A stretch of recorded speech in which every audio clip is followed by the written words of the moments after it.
The Voice's 28th season was jam-packed with thrilling artist performances and hilarious exchanges between the seasoned coaches, who, right from the start, set their teams up for success by picking explosive tunes they knew would make their artists shine. The artists hand over the aux cable to their valued mentor after joining one of the coaches' teams, where they get to select their songs for a spectacular blind audition. Thanks to coaches Reba McEntire, Michael Bublé, Snoop Dogg, and Season 28 Red Chair champion Niall Horan and their brilliant ideas for a winning team, the playlist was pumping throughout the entire season. From Season 28 winner Aiden Ross' knockout performance of Billie Eilish's When the Party's Over to the formidable coach's performance of a Journey medley. However, what factors influence a coach's choice to have an artist sing a specific song? Each legend has a unique method for choosing songs for their gifted talents. According to an interview with the Season 28 coaches conducted by NBC Insider during the dramatic conclusion of a delightful season, Reba McEntire, a comedy star and country music queen, is no stranger to grabbing an audience's attention. She makes sure to pick songs that her artists will love so they can spend more time putting together a groundbreaking act and less time studying new material. "I am familiar with my artists," McEntire told NBC Insider. "I know what they like." He also said that it's cruel to play a song that an artist doesn't enjoy. "Oh, I love that music," is what you want people to say. Additionally, they won't need to study as much if they are already familiar with it. Saying, "Do you know this song?" or "Oh man, I've played it a million times," is the finest. "I adore it." After Snoop's second-place winner, Ralph Edwards, gave a moving performance of Donny Hathaway's This Christmas for the live finale, rapper and entertainment legend Snoop Dogg revealed that he chooses songs that he believes will fit the spirit and energy of that particular show. "It's about what's best for the scenario," Snoop explained to NBC Insider. "What song is best to capture the abilities of my singer that could project him into a victory and show his abilities to sing with range, with all the things that you want from a superstar vocalist?" Michael Bublé, a two-time champion, tells NBC Insider that he chooses songs that he knows would impress an audience, as well as ones that he believes will highlight the unique skills of his team. Bublé said, "There were songs that I chose for my artists that are going to be very emotional for me." Prior to the poignant live finale on December 16, Jazz McKenzie, the leader of Team Bublé, gave a fantastic rendition of Phil Collins' "Against All Odds Take a Look at Me Now," which is one of Bublé's all-time favorite songs. Bublé thought that McKenzie could make it her own. As demonstrated by McKenzie's rendition of Olivia Rodrigo's Driver's License at the live finale, Bublé frequently modifies beloved classics to give his artists a chance to shine. "I had felt like if I could have her, and we could sort of turn it into almost this Motown-esque thing, that we could give it energy that really allowed jazz to be jazz," said Bublé. Aiden Ross' outstanding achievements throughout the season helped Team Niall win in Season 28 once more. Niall Horan, who is now undefeated and a three-time Red Chair winner, tells NBC Insider that he chooses his songs based on what he believes the audience and viewers at home will identify with. "It's important that the people at home, everybody that's watching the show, knows the songs," Horan said. "They're not like deep cuts at this stage, and that's a significant one. I believe that we need well-known tunes rather than deep cuts." Horan was eager to clarify that, although Alvi chooses music from the mainstream, he also gives special attention to selecting songs that complement the genre and style of his artists. One of his words was, "something that's still true to them." "I never want to throw some weird song in and make them have to overthink." "You don't want that," Horan went on.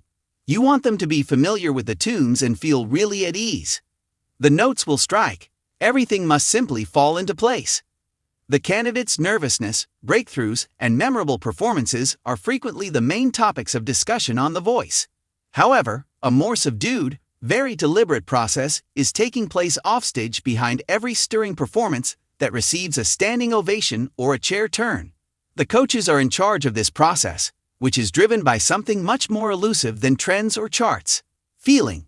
You will repeatedly hear the same remark when you ask every The Voice coach how they choose songs for their artists. Because the proper Music on this stage unlocks a person rather than merely showcasing a voice. The first act of trust is choosing a song. Selecting a song is the first genuine gesture of trust between a coach and an artist, according to coaches like Clarkson, Reba McEntire, John Legend, Blake Shelton, Ariana Grande, and others who have sat in those recognizable red chairs. The most important issue is, does this music belong to them? This comes before skill, styling, and stage presence.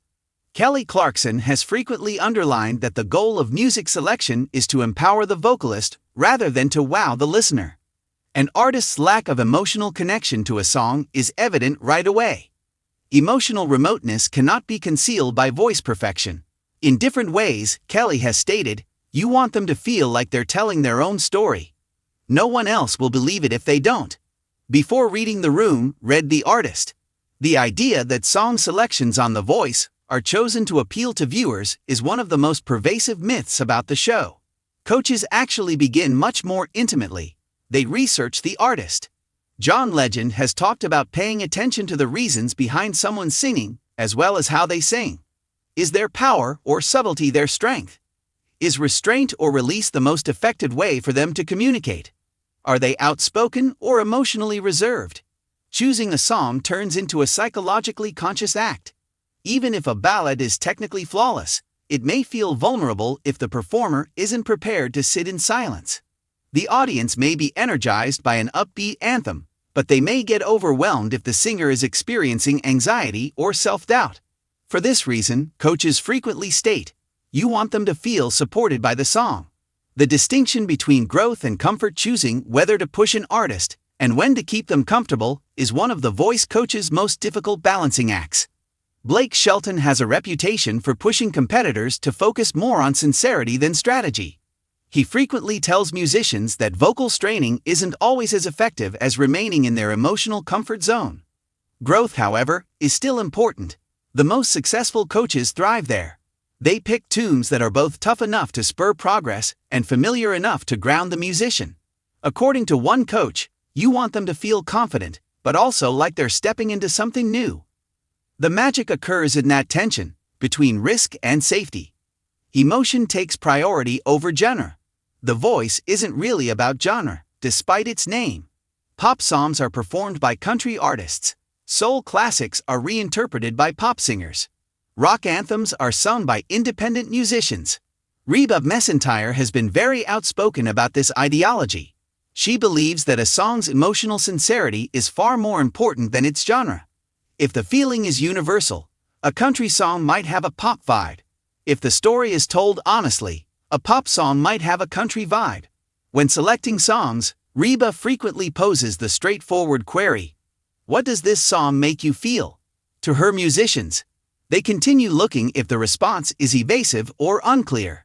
When the song turns into a mirror or a shield during her tenure as a coach, Ariana Grande contributed a distinctively intuitive approach to music selection. She frequently discussed how songs can serve as emotional mirrors or shields. Some musicians require a song that gives them security, a framework they can rely on as their confidence grows. Others require a song that challenges them to face their weakness by reflecting them back to themselves. Ariana once said, "You want them to feel safe enough to open up, but not so safe that they don't take a risk." Her tutoring resonated so deeply with younger and more introspective artists because of her sensitivity to emotional readiness. High notes are not as important as lyrics.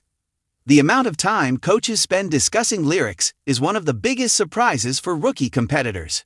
Range does matter. Indeed, control is important. However, connection is seen in lyrics. A single well-delivered line can be more powerful than an octave of vocal gymnastics, as John Legend often tells performers. The audience will immediately sense the singer's understanding of the meaning behind the songs if they have experienced something similar. Before approving a song, coaches frequently ask competitors to share what it means to them personally. It is a warning sign if the explanation seems rushed or superficial. Because singing well is never the only objective. Making someone feel something is the aim. The competition's emotional level, the selection of songs becomes even more important as the battle goes on. The goal of the early rounds is discovery. Subsequent rounds focus on identification, pressure, and endurance.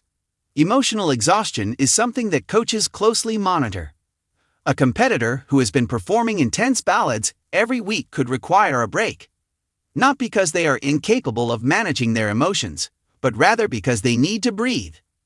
Kelly Clarkson has discussed preventing emotional exhaustion in performers, particularly those who put their all into each performance. She has stated, "You want them to feel excited again, not exhausted." Song choice is frequently more influenced by this knowledge than by strategy. When an artist is unlocked by a song, every coach has stories about times when the perfect song made all the difference. A struggling artist discovers insight all of a sudden. A timid performer gains self-assurance.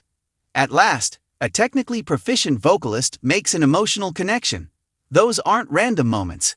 They occur as a result of a coach identifying the artist's emotional needs and selecting a tune that met those needs.